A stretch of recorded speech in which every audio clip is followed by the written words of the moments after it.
바른미래당 원내정책회의를 시작하도록 하겠습니다. 먼저 김동철 원내대표님의 개회 선언을 하겠습니다. 여기 조그만 옆으로 좀 빼주시고.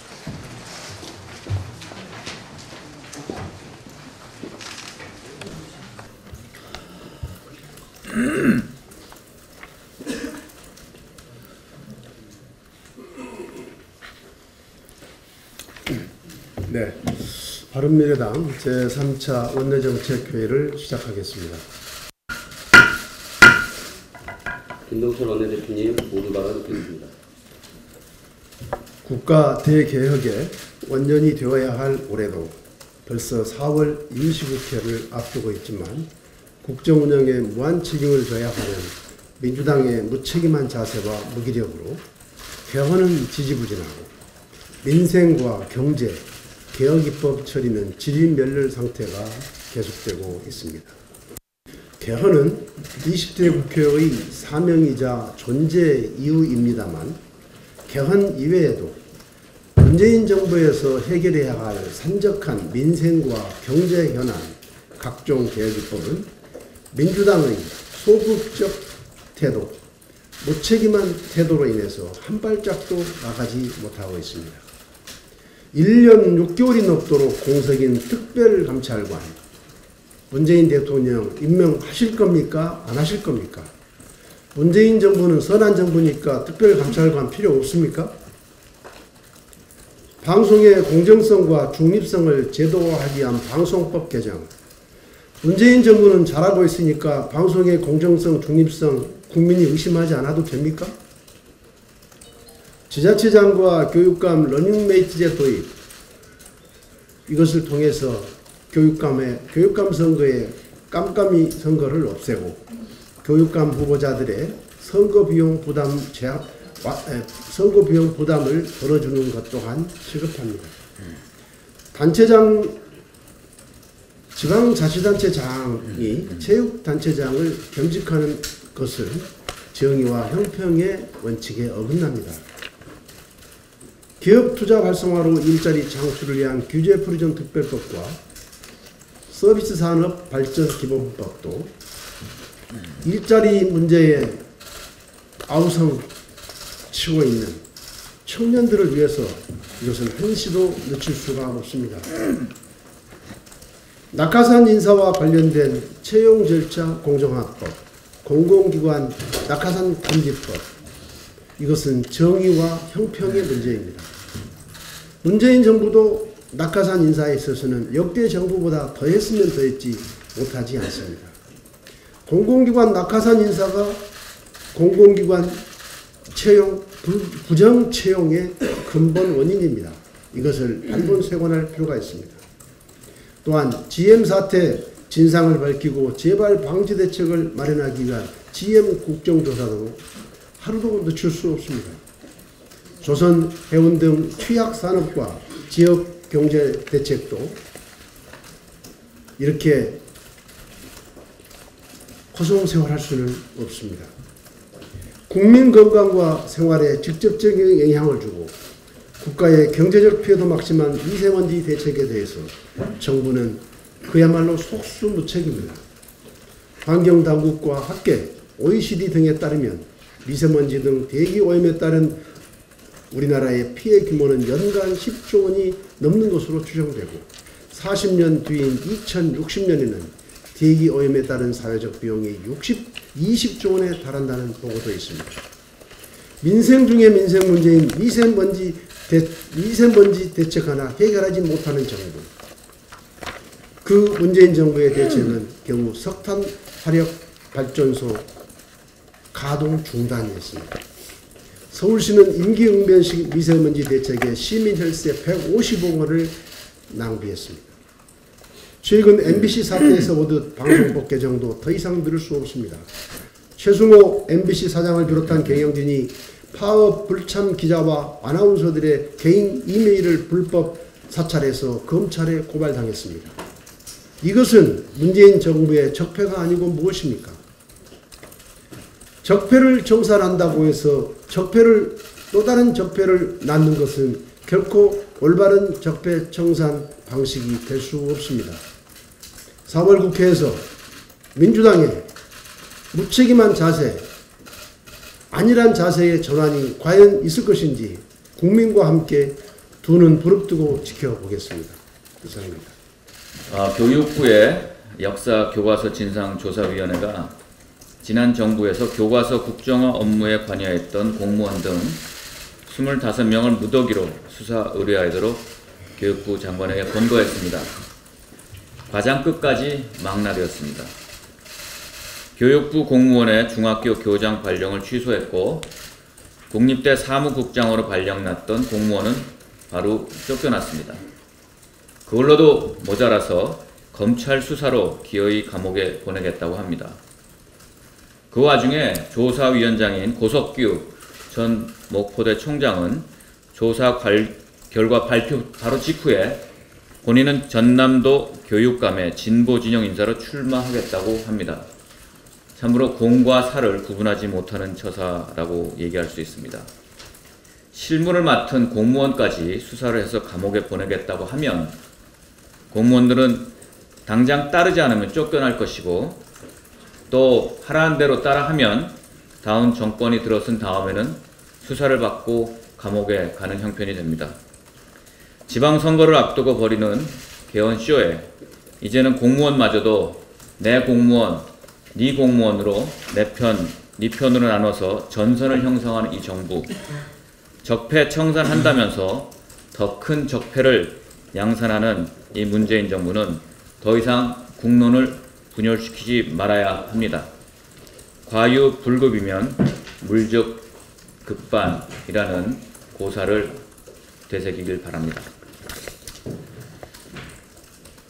미 백악관이 어제 한미 양국이 환율 개입의 투명성을 높이고 경쟁력을 위해 환율 시장에 개입하지 않는다는 내용을 한미 FTA 부속 합의에 포함시켰다고 발표했습니다. 그런데 정부의 지난 26일 발표에는 이런 내용이 없습니다. 환율 정책은 국가의 주권 사항이고 수출로 먹고 사는 대한민국으로서는 그 중대성은 두말할 필요도 없을 것입니다. 미국이 체결한 무역협정에서 환율 개입 조항이 부속된 것은 한미 FTA가 처음이라고 합니다. 더욱이 국민들은 이 사실을 미국 측의 발표를 듣고서야 알게 됐습니다. 그저께 원내대책회의에서 이번 한미 FTA 합의는 얻은 게 없는 FTA 합의였다. 트럼프에게 말렸다. 그리고 좀 더 국민에게 솔직해져야 된다라고 정말 바른미래당은 지적했습니다. 결국 환율까지 내주었으니까 트럼프에게 말려도 한참 말린 것이고 무능함의 극치를 넘어서 국민을 속인 정직하지도 않은 정부라는 것을 드러낸 셈입니다. 무능과 부정직함 둘 다 국민에게 용서받기 힘든 내용입니다. 어젯밤 열린 한국 GM 이사회에서 새롭게 도래하는 9,880억 원의 차입금의 만기를 연장하기로 했습니다. 회수가 보류된 7,220억 원의 차입금에 대해서도 정식 만기 요청을 했다고 합니다. 산은은 실사가 순조롭게 되고 있다고 그런 증거라고 얘기를 하고 있습니다만 이거는 사실과 다릅니다. 차입금 전액을 출자로 전환한다고 해놓고 이것으로 부도 협박을 했던 것 자체가 자가당착입니다. 그런데 차입금을 회수하고 부도를 내는 순간 지금까지 자신들이 해왔던 모든 약속이 거짓말로 탄로가 나게 되는 것입니다. 또 GM은 산은의 요청 자료 중 85%를 제공했다고 또 거짓말을 합니다. 기업의 회계 자료는 요즘 대부분 파일이나 하드카피가 아니라 오픈소스 형태로 되어 있어서 본사 자료에 액세스를 해야만 수치를 얻을 수 있습니다. 그런데 자료 접근 권한을 주지 않아서 실사는 난항에 빠져 있는 것입니다. GM이 제공하는 정말 껍데기의 자료로는 도저히 해석이 되지 않고 있습니다. 국민의 여론이 자신들에게 유리하지 않음에 따라 정부가 엉거주춤하는 사이에 GM은 여론 본색을 드러내고 있습니다. 정부는 제대로 실사하고 국정조사에 협조해 주길 바랍니다.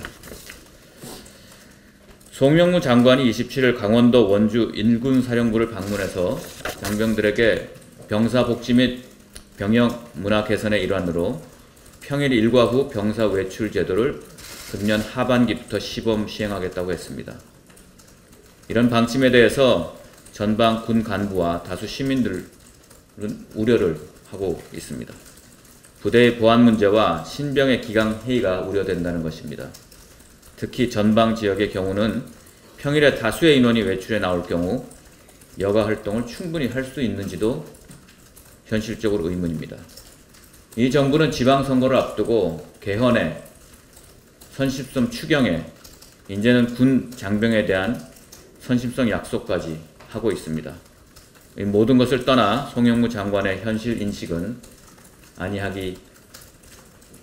아니하다라고 하기에는 정말 부족함이 많습니다. 한반도 위기 상황입니다.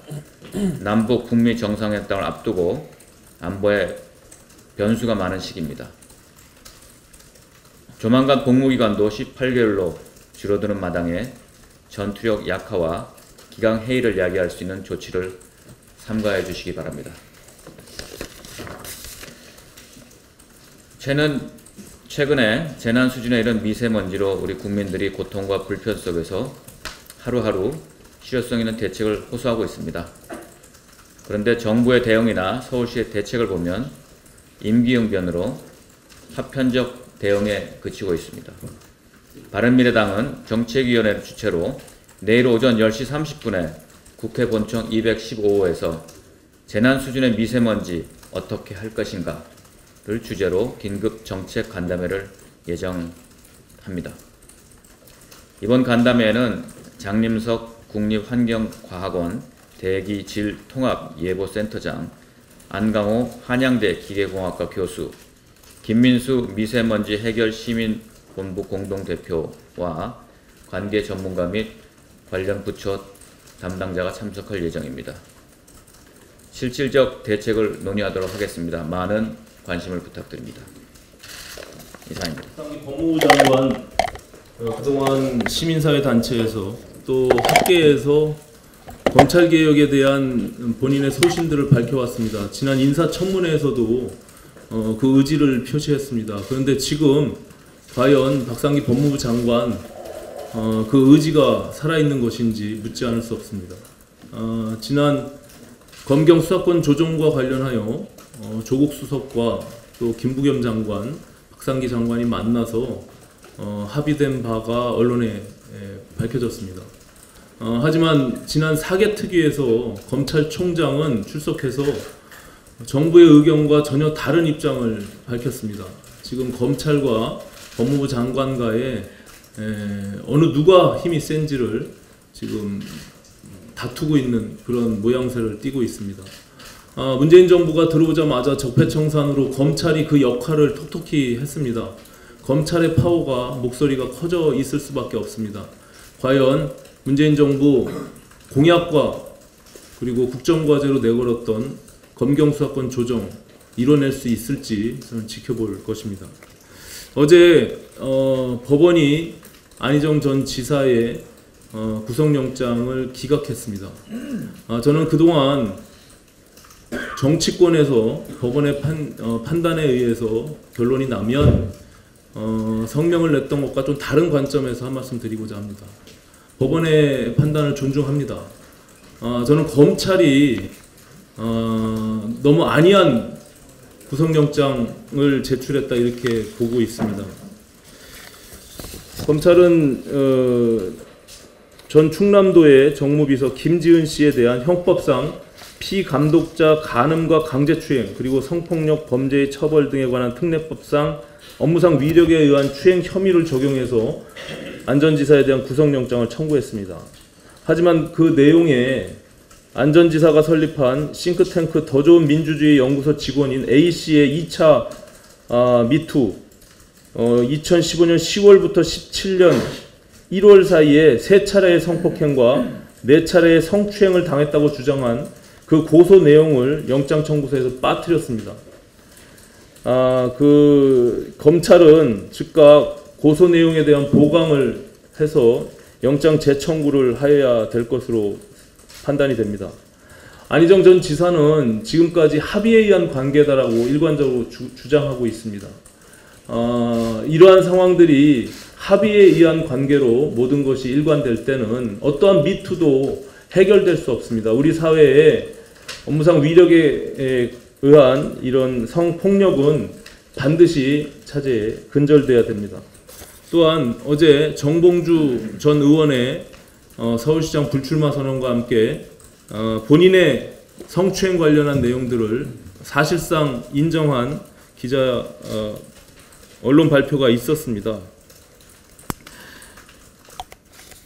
그 성추행 피해자의 입장으로 볼 때 사실 지금 민주당 정권에서 그리고 거대 진보 세력의 그 힘에 의해서 이런 미투를 선언하기가 굉장히 어려운 상황입니다. 그럼에도 불구하고 용기를 내서 세상에 이런 사실들을 알린 이 피해자들에 대해서 우리 사회가 그 부분에 대한 철저한 보답을 해야 된다. 저는 이렇게 생각을 합니다.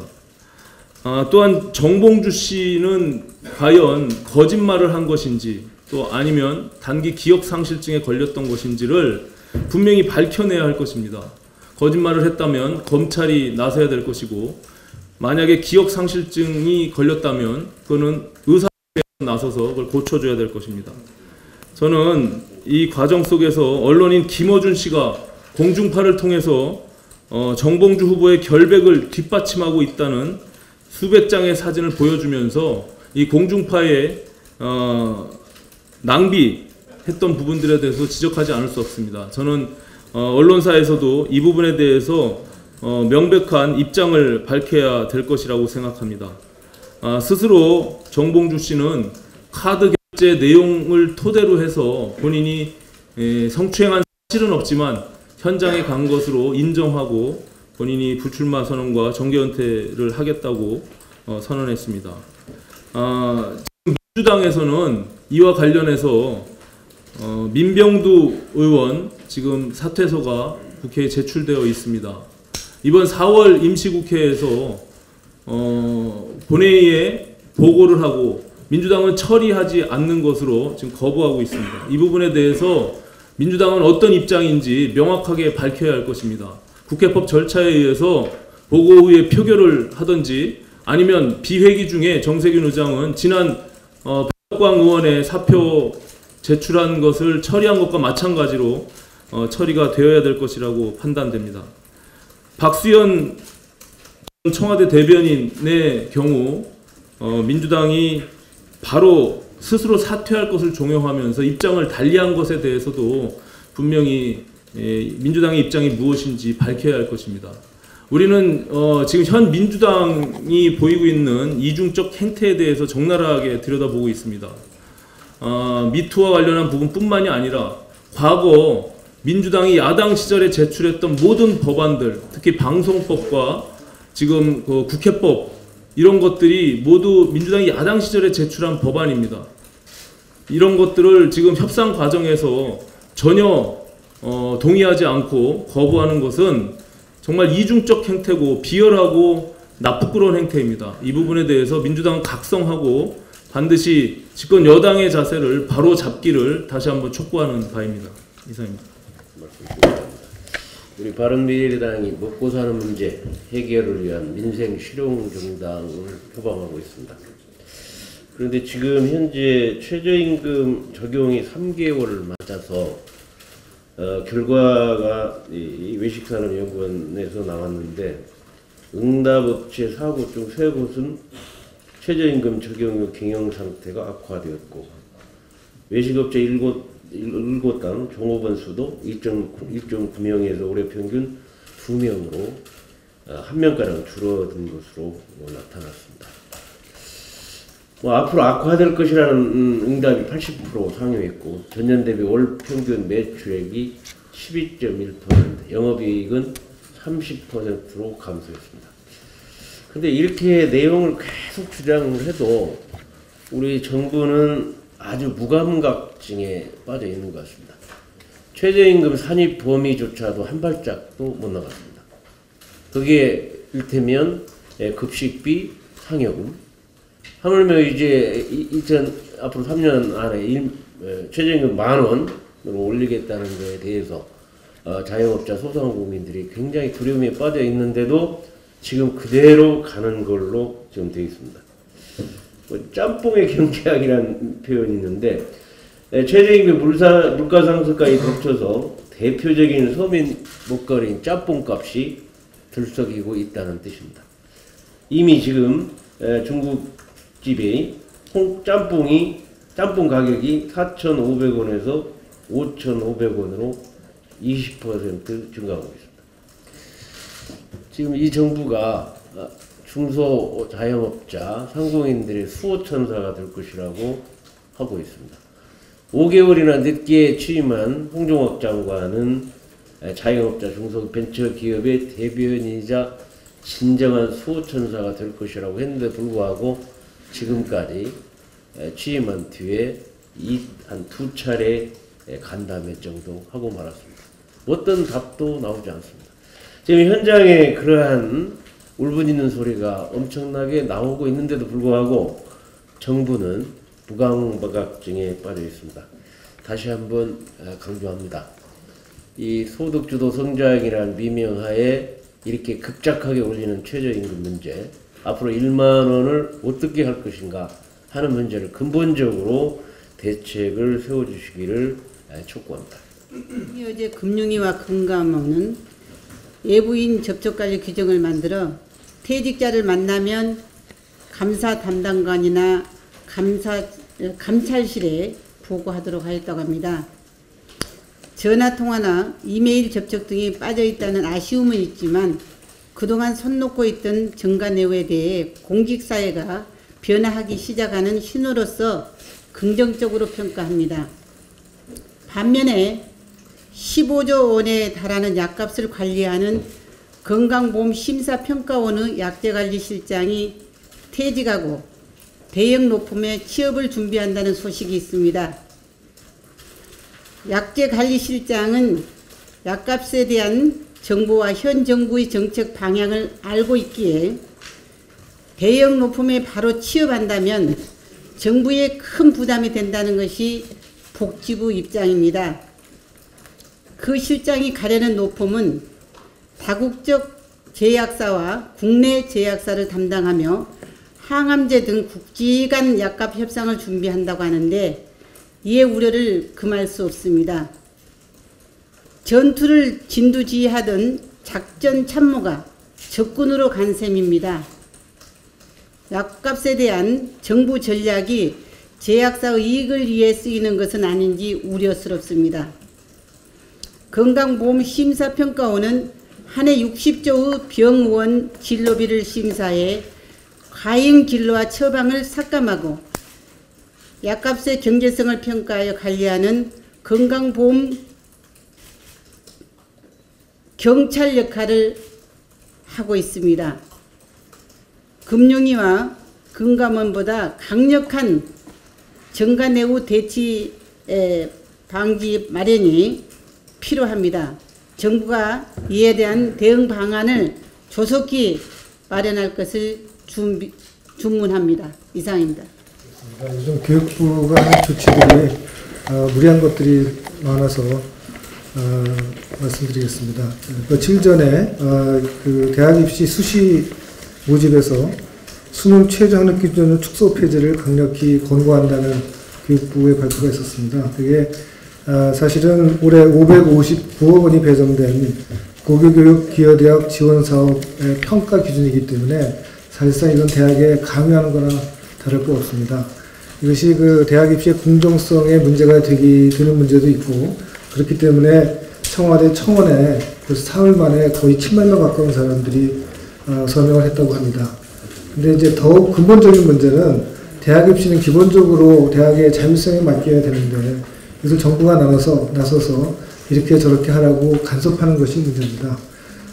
이 교육부는 지금 국가주의에 사로잡혀서 교육 문제가 있을 때마다 단기적인 처방을 남발하고 있습니다. 그것이 오히려 여러 부작용을 초래할 수 있음을 말씀드립니다. 두 번째는 아까 지상욱 정치교육님도 말씀하셨지만 어제 이 국정교과서에 관계돼서 국정교과서 역사교과서 국정화 진상조사위원회라는 데서 발표를 하면서 25명의 교육부 고위 관부와 실무자를 조사하라는 그런 공고를 내렸습니다. 사실은 저도 국정교과서에 대해서는 반대한 사람이고 국정교과서 역사화는 사실은 역사 퇴행적인 것이라고 생각합니다. 그렇기 때문에 그런 정책적 판단한 사람에 대해서는 당연히 정치적 책임을 물을 수도 있고 위법이 있다 그러면은 검찰 조사를 요청할 수도 있겠습니다. 다만 이것을 실무적으로 지시를 따른 사람, 이런 사람까지 검찰 조사를 요구한다는 것은 너무나 강하다고 생각이 되고, 이처럼 정권에 따라서 이 정책을 집행한 사람들까지 처벌을 한다 그러면 큰 문제가 될 것으로 생각이 듭니다.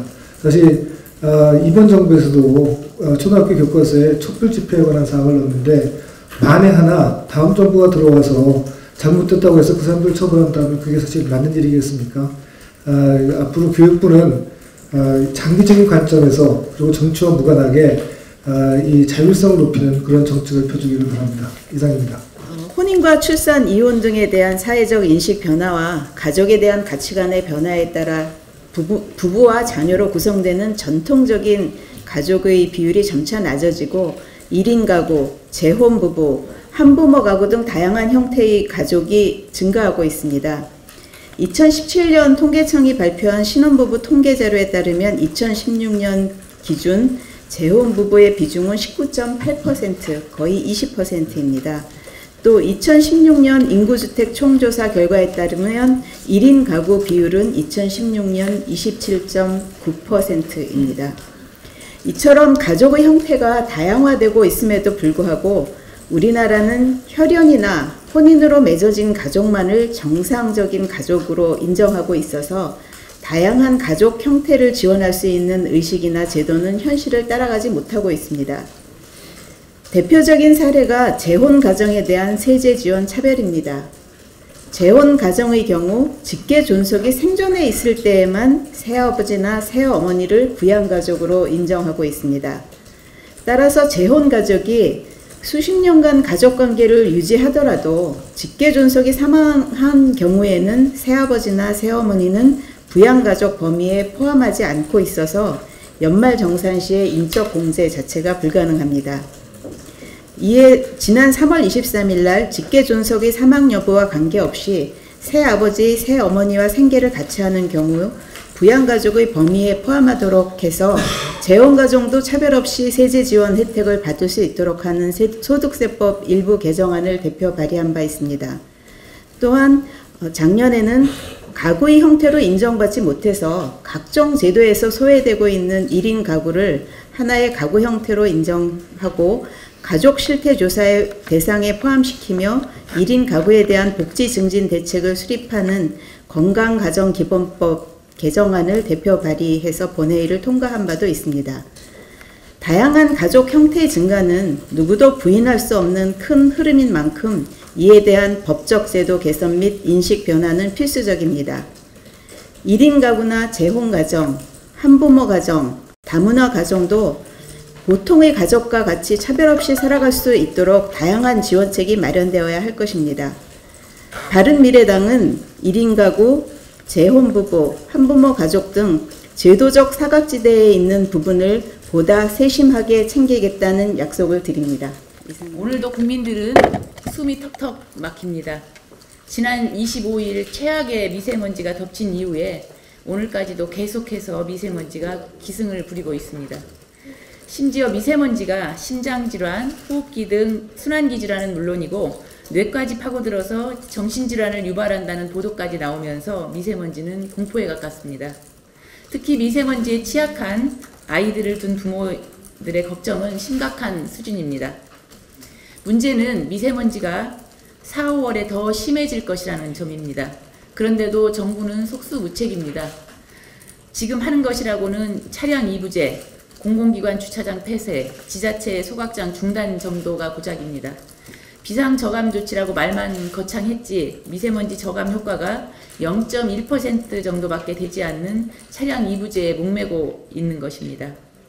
문재인 정부는 취임 5일 만에 보여주기식으로 석탄 화력발전소 8곳을 가동 중단시켰지만 미세먼지 감축 효과는 1.1%에 그쳤을 뿐이고 서울시는 지난 1월 대중교통 무료화 포퓰리즘으로 3일간 150억 원에 이르는 혈세를 먼지처럼 날려 보내놓고 시장에 사과 한마디 없이 한 달 만에 철회를 했습니다. 이제 정부의 미세먼지 대책을 믿을 국민은 없습니다. 국민들은 정부 대책을 믿느니 차라리 성능 좋은 마스크를 믿겠다고 할 정도입니다. 이러한 국민적 불신에도 불구하고 정부는 미세먼지를 포퓰리즘으로 이용하려고만 했을 뿐 근본적인 대책은 마련하지 않은 채 안일하게 대처해 온 책임이 있습니다. 주무장관인 환경부 장관은 지금이라도 직접 국민 앞에 나와서 미세먼지 상황을 정확히 설명하고 국민이 안심하고 믿을 수 있도록 실효성 있는 특단의 대책을 밝히기 바랍니다. 당장 미세먼지에 취약한 대상과 지역의 즉각적인 조치가 필요합니다. 무엇보다 어린이, 청소년이 생활하는 학교에 마스크 보급을 의무화하고 미세먼지가 심각하고 시민들의 왕래가 많은 지하철 승강장, 객실 내부에 환기 설비부터 설치하는 것이 시급합니다. 또한 미세먼지를 정확하게 측정하고 통계 수집부터 고도화해야 합니다. 20m의 측정 높이와 정확도도 문제이지만 미세먼지 대책의 기반이 되는 대기오염물질 배출 통계는 소규모 사업장 등을 배출원으로 잡지도 못하는 등 부실하기 그지없습니다. 지난해 9월에 발표한 미세먼지 관리 종합대책은 심지어 2014년의 통계를 반영해서 만들어졌습니다. 이토록 부실한 자료에 제대로 된 대책이 만들어질 리가 없습니다. 슈퍼컴퓨터를 도입해서 날씨 예보에 활용하듯이 미세먼지 측정을 위한 최고 수준의 장비를 도입을 하고 사물 인터넷과 연계해서 실시간 측정과 관리가 이루어지도록 해야 합니다. 엉뚱한 데 혈세를 낭비할 것이 아니라 이러한 일에 나라의 예산을 써야 합니다. 국민의 건강권 보장을 위해서는 물론이고 OECD 국가 중 초미세먼지 노출도 1위라는 사실만으로도 이유는 충분합니다. 그리고 다음으로 미세먼지의 근본 원인을 명확하게 규명을 해야 합니다. 현재보다 훨씬 더 많은 R&D 예산을 투입해서라도 원인 규명에 나서야 합니다. 최근 한국표준과학연구원은 대전의 미세먼지 농도를 분석해서 중국의 춘절 기간 중 폭죽 산화제로 쓰이는 칼륨 농도가 8배 상승한 것을 확인했습니다. 이러한 과학적인 근거가 곧 중국의 오염 방지 대책을 요구할 수 있는 외교적 근거가 될 것입니다. 더 명확하고 많은 근거를 확보하고 중국의 미세먼지 저감 대책을 당당히 요구하고 실행을 촉구해야 할 것입니다. 바른미래당은 문제 해결 정당으로서 마스크 없는 봄날 민트빛 맑은 하늘을 위한 대안 마련과 제도 개선에 총력을 다하겠습니다. 이상입니다. 정봉주 전 의원에게 당부드립니다. 양심이 있다면은 피해자에게, 성추행 피해자에게 진심 어린 사과를 해야 합니다. 정봉주 전 의원도 입장 발표를 했는데요. 정말 어처구니 없었습니다. 본인의 지지자에게는 사과를 했는데 성추행 피해자에게는 단 한마디 사과도 없습니다. 이 사건의 발단은 단순한 것이었습니다. 그 피해자가 사과를 요구하는 것 그 하나였습니다. 그런데 정봉주 전 의원은 이 성추행 피해자에게 이중 인격 살인을 저질렀습니다. 한 번은 성추행으로, 또 한 번은 본인이 그 피해자를 공격하면서 정봉주 전 의원 지지자들이 댓글 폭력을 가하는 두 번의 인격 살인을 저질렀습니다. 그럼에도 불구하고 여전히 성추행 피해자에게는 단 한마디 사과도 없습니다. 과연 정봉주 전 의원이 사람으로서의 기본적인 양심이 있는지 의심케 하는 그런 행동입니다. 정봉주 전 의원은 자연인으로 돌아간다고 했는데요. 자연인으로 가기 전에 범죄자로서 돌아가야 됩니다. 본인은 성범죄와 무고죄에 대해서 정의의 심판을 받아야 됩니다.